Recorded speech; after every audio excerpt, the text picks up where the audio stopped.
В Магасе состоялось 42-е и последнее в этом году заседание Народного собрания Ингушетии второго созыва. Кроме депутатского корпуса, в собрании депутатов принял участие глава Ингушетии Махмуд Али Кариматов, главный федеральный инспектор по Ингушетии, представители судебной и исполнительной власти, руководители муниципальных образований республики. Последнее в этом году заседание Народного собрания Ингушетии началось не с рассмотрения повестки. Парламентарии дали слово главе региона, который подвел итоги уходящего года. Серьезных успехов регион добился в промышленности. Индекс промышленного производства составил более 100%. Регион по этому показателю занял первое место по округу и 7-е по стране. Значительные успехи в сельском хозяйстве и туризме. У нас предприимчивый народ в целом. Я думаю, что эти все вопросы, которые касаются туризма, малого бизнеса, мы будем способствовать и развивать. Если брать, мы сейчас предприятия, которые у нас есть, в принципе, мы вот сейчас вот завод «Реал», который мы его сейчас перенесли, нам после Нового года там не успевал, потому что я вчера только вот вечером вернулся, вылетел.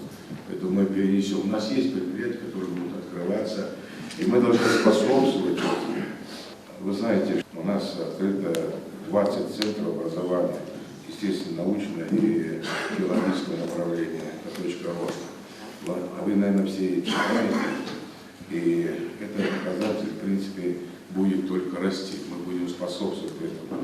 По здравоохранению вводу объектов у нас лечебная амбулатория Сухотик, Песческий пункт, Южная и новая больница Картыш,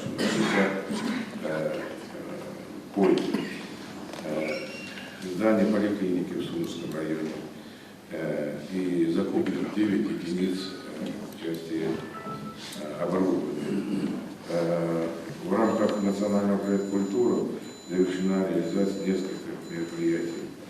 Это мемориальный комплекс жертвам, усовершенствовали его оснащение техническим, Датых, Вебер-Юрт. У нас дома культуры завершены. В Энарки мы провели ремонт Карбулаки. Если брать вопрос социальной части, вы знаете, оздоровительный центр граждан пожилого возраста Сурхафи, там мы достроили, хороший, да? Сейчас второй достраиваем, будем открывать его на 80 мест, еще на 50. И там, который сохранится, он старый. Ну, сейчас мы, наверное, получим финансирование и его приведем в порядок, так что у нас смогут. И там надо учесть, что в этом новом корпусе, который мы достраиваем, мы там хотим 20-30 коек, определимся по возможности для реабилитации. У нас нет реабилитационного центра для военнослужащих, которые с увечьями там есть. И поэтому мы решили там вот определить это. Я в Москве об этом говорил, потому что мы в свое время с председателем правительства Владимир Ильич Сластей, мы говорили о том, чтобы у нас реабилитационный центр построили. СВО, когда начался мой период этого, но в силу того, что у нас нет военного госпиталя, армии, ну, так вот, ну, у них тоже там есть такая вещь, да, которая соизмеряет вот эти вещи. И нам сказали, что у нас реабилитационный центр может не быть, но мы в этой части все равно создадим из 50, там, 20 коек по необходимости расширять будем для наших ребят, которые могут дальше проходить в этой части.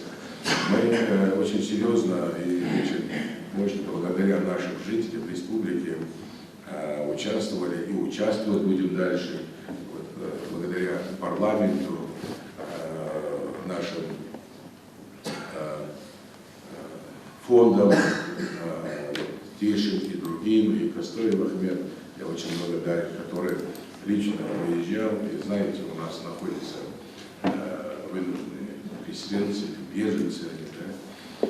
Вот, и та помощь, которая вот, она, я думаю, что это по-человечески, это от души, это как бы мы должны всегда участвовать. И в этой части огромную помощь оказываем и будем оказывать по возможности жителям Палестины, насколько это возможно.